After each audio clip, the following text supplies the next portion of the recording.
Isa ng super typhoon ang bagyong Maysak ayon sa Joint Typhoon Warning Center o JTWC ng Amerika.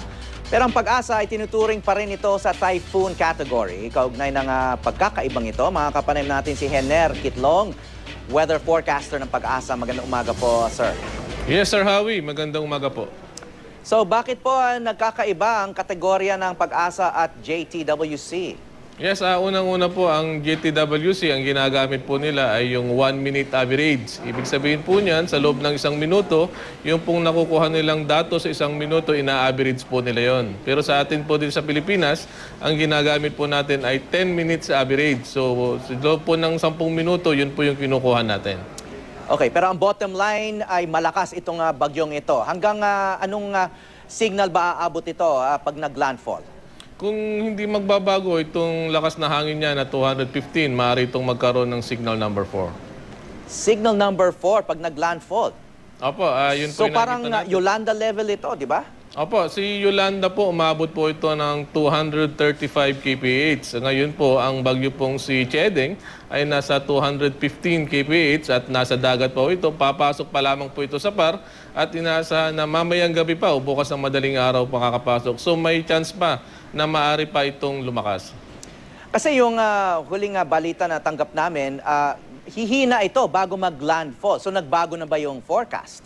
Hindi pa naman po. Yun namang forecast na gano'n within 24 to 48 hours pa lamang yun. Bago po yun mag-landfall.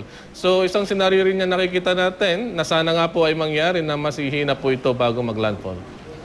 Okay, yung isang posibleng lugar kung saan ito magla-landfall, yung Aurora, Quezon. Maraming nagbabakasyon dyan, lalo na sa area ng Baler, kung saan ay maraming nagsusurfing.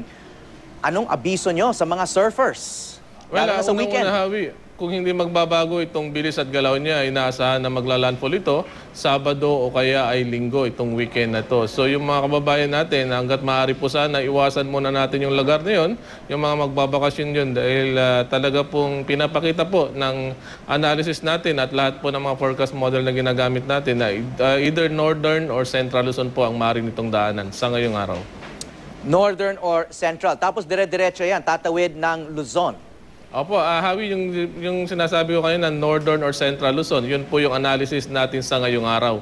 So binibigyan pa rin po natin ng paalala yung mga bayan natin dito sa Bicol Region, sa Southern Luzon, na i-monitor po natin to dahil maaari po itong magbago bago itong mag-landfall. Kaya mas mainam po tayong lagi tayong handa. So yung Metro Manila hindi dadaanan na malamang ng mata ng bagyo, no? Pero uulanin tayo dito sa Metro Manila. Hindi lang ulanin, Hawi. Pag magtutuloy po ito at dadaan ng Aurora o Central Luzon, maaari pa itong magkaroon ng public warning signals. Baka pagkaroon pa lamang ng Biyernes, baka mayroon na tayong warning signals dito sa Metro Manila. Okay, maraming salamat po sa inyong update, Hener Kitlong, Pag-asa Weather Forecaster.